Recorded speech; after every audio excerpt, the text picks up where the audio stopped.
दौलत और संपत्ति के लालच में सौतेली मां ने 10 साल के मासूम को जहर देकर हत्या कर दी और कहानी कर दी कि बच्चे को सांप ने काट लिया। पर पोस्टमार्टम रिपोर्ट में पूरी कहानी पर पानी फिर गया और 4 दिन बाद पुलिस ने सौतेली मां को गिरफ्तार किया।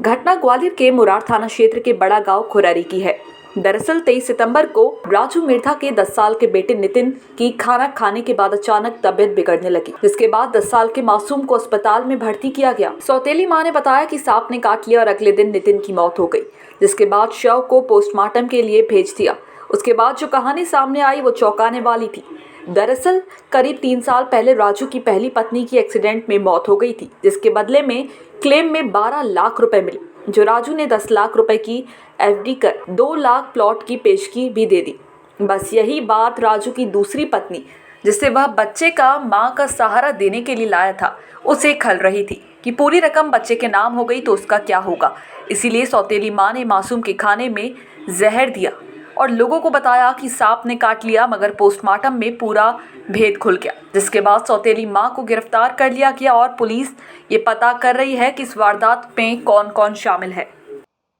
23 सितंबर को एक 10 वर्ष के बच्चे की मृत्यु हुई थी, जिसमें पोस्टमार्टम रिपोर्ट के बाद प्रथम दृष्टया ही यह मामला संदिग्ध प्रतीत हो रहा था, क्योंकि उसकी जो सौतेली मां है उसने बालक की सर्पदंश से मृत्यु होना प्रकट की थी। जबकि मौके पर जो साक्ष्य लिए गए और चश्मदीद साक्षियों से बात की गई तो वहाँ पर इस प्रकार की कोई भी बात सर्पदंश से संबंधित नहीं मिली।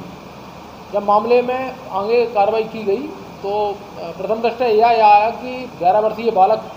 जिसकी हत्या की गई है उसकी मां की 2017 में एक एक्सीडेंट में थाना उमरी जिला भिंड में मृत्यु हुई थी, जिसमें उसको 12 लाख रुपए क्लेम मिला था और इसके पिता की जो कुछ जमा पूंजी थी उसके आधार पर उसने 10 लाख रुपए की एफडी अपने लड़के के नाम पर कर दी थी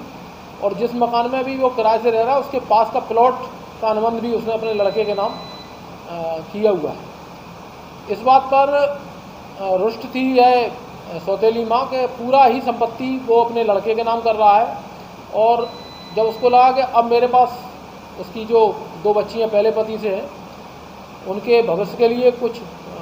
आर्थिक दृष्टि उसको नहीं दिखी, तो उसने षड्यंत्र करके एक नवजात अबोध बालक है 11 वर्षीय उसकी जहर देकर उसने हत्या कर दी। इस मामले में डॉक्टर द्वारा जो पीएम रिपोर्ट दी गई उसके और बिरला हॉस्पिटल के डॉक्टर दोनों के ही बयान से यह मामला संदिग्ध लगा और जब इस मामले में पीड़ित जो आरोपिया है उससे पूछताछ की तो उसने अपना जुर्म स्वीकार किया है और इस मामले में उसकी गिरफ्तारी कर ली गई है। अभी इस समय पूछताछ चल रही है और इसमें बारीकी से विवेचना करके निश्चित रूप से देखा जाएगा कि इस महिला के साथ अन्य किसके द्वारा इस घटना को अंजाम दिया गया है।